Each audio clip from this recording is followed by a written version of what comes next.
এইটা দেখুন, এইটা হচ্ছে পটল ফুল, আর এর পাশেই রয়েছে দেখুন এটা আঁড়া ফুল। এর নিচে কিন্তু পটল, আমরা যেমন কুমড়োর নিচে ফুল থাকে, এই ওপরে ফুল কুমড়োটা নিচে থাকে, ঠিক এখানেও এই পটলটারও সেম জিনিস।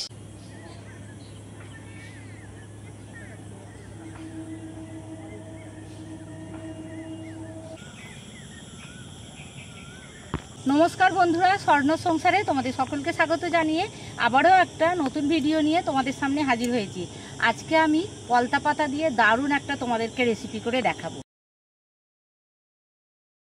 এখন দেখো আমি পটল খেতে দাঁড়িয়ে আছি, আর এখান থেকেই কিছু পটল পাতা মানে পলতা পাতা তুলে নেবো, কচি ডগগুলো তুলে নেবো। তো সেইগুলো দিয়ে তোমাদেরকে রেসিপি করে দেখাবো। হাতের কাজটা না দাঁড়াও দেখি।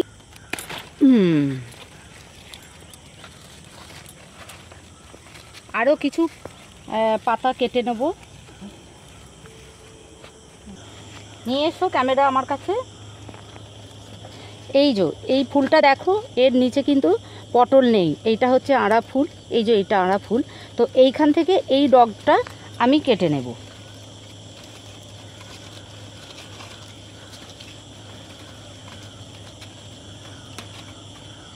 এই যে এইরকম ধরনের কিছু ডগ আমি কেটে নেব। এত কষ্টের চাষ, তো প্রত্যেক দিন ভোরবেলা উঠে কাঁচা কাপড়ে এসে ফুল ঠেকাতে হয় পটলটা হওয়ার জন্যে।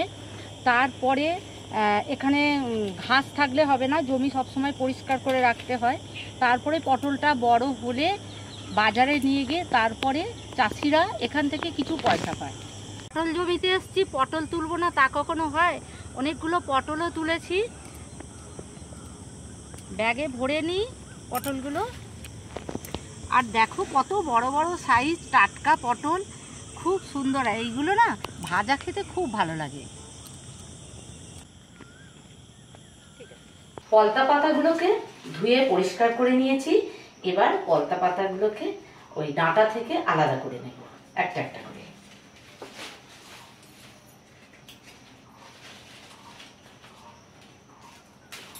শুধু পাতাগুলোই নেব, ডাঁটাটা নেব না।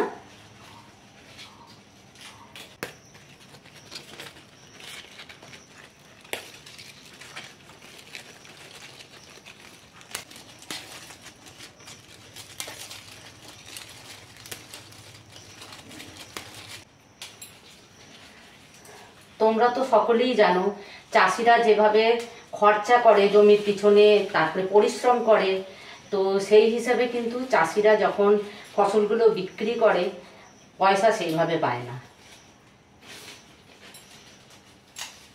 আমার সবকটাই বাছা হয়ে গেছে, আমি এবার কুচিয়ে নেব। একটার উপর একটা পাতা সাজিয়ে নেব,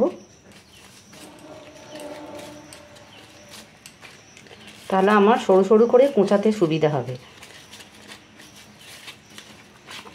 আর বড় বড় পাতা তো দেখো, কত বড় বড় পাতা, পাতাগুলো এই দেখো কত বড় বড় পাতা।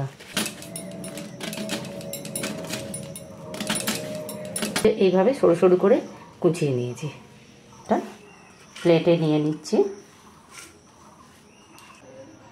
আর আমি এতে দেব দুটো কাঁচা লঙ্কা কুচিয়ে নেব।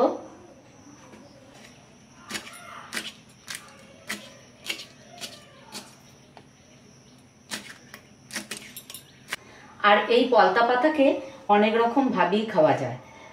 পলতার ডালনা খাওয়া যায়, আর ঠিক এই রকমই সরু সরু করে কুচিয়ে আর পুরো বেশি করে তেল দিয়ে ভেজে আর পোস্ত ছড়িয়ে দিলে শুকনো ভাত দিয়ে, গরম ভাত আর এই ভাজাটা এত সুন্দর লাগে, ওটাও খুব ভালো লাগে। প্রথমেই স্বাদ মতো নুন দিয়ে দেবো।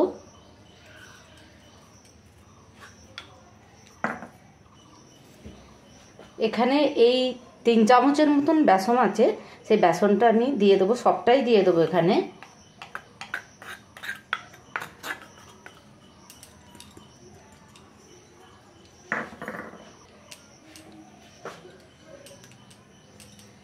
কাঁচা লঙ্কা কুচিয়ে রেখেছিলাম, যেটা কুচোনোটা দিয়ে দেবো, কাঁচা লঙ্কা কুচানো। চাল গুঁড়িটা দেবো 2 চামচ। চাল গুঁড়িটা দিলে খুব সুন্দর মুচমুচে হবে জিনিসটা, তাই চাল গুঁড়ো দিয়ে দিলাম, ওই 3 চামচের মতনই চাল গুঁড়ো দিলাম। আর সামান্য দিয়ে দেবো চিনি।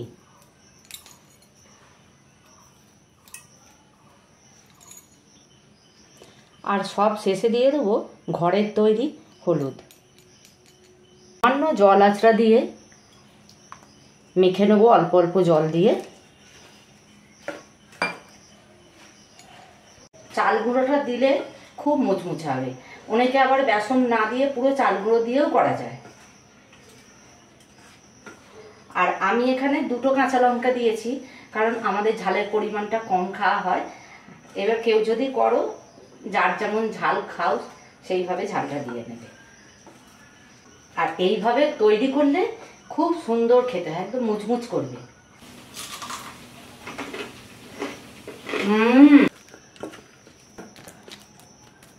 মোটামুটি মাখা আমার হয়ে গেছে।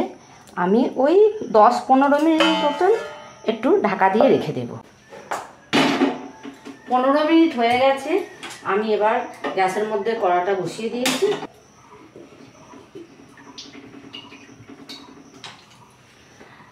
এটা আমি ডুবো তেলে ভাজবো, তাই একটু তেলটা বেশি দিয়েছি।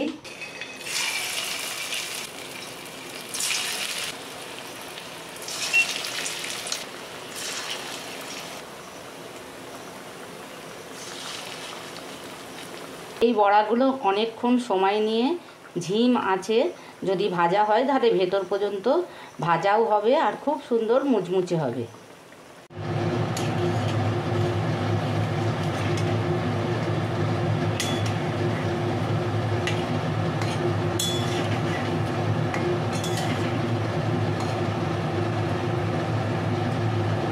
বড়াগুলো এবার ভাজা হয়ে গেছে, তুলে নেব।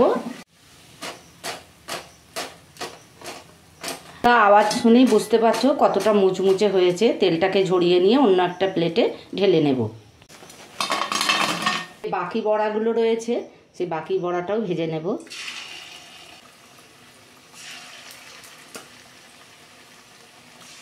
বাকি বড়াগুলোও ভাজা হয়ে গেছে, তুলে নেব। একটা তোমাদের খেয়ে দেখাই।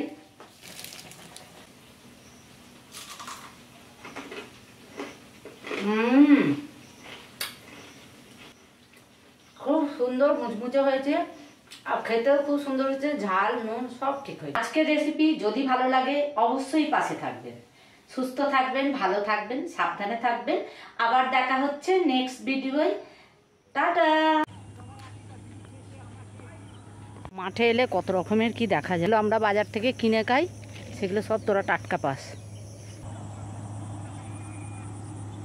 কি নধর কচি কচি একদম কলমি শাকগুলো।